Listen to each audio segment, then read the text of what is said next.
शेतकऱ्यांचे शेळी व बोकडे चोरणाऱ्या चोरट्यांना रांजणगाव MIDC पोलिसांनी केली अटक।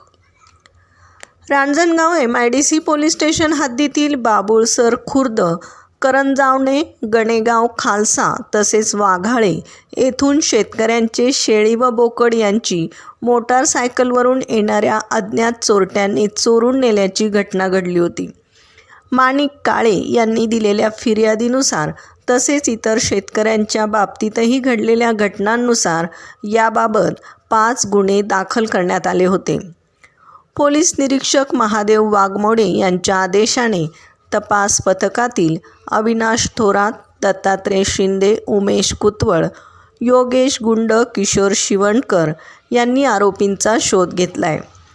गुप्त बातमीद्वारा प्राप्त माहितीनुसार गव्हाणवाडी तालुका श्रीगोंदा परिसरातून आरोपी गणेश कैलास ब्राह्मणे आणि सुनील अण्णाभाऊ माळी दोघे राहणार गव्हाणवाडी यांना अटक करण्यात आली आहे।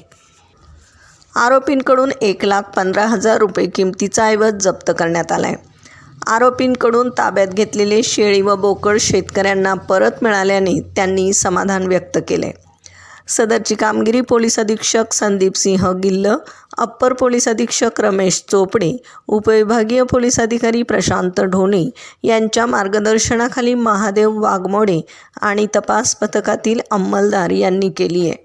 प्रतिनिधीसह महाराष्ट्र जनता न्यूज, पुणे।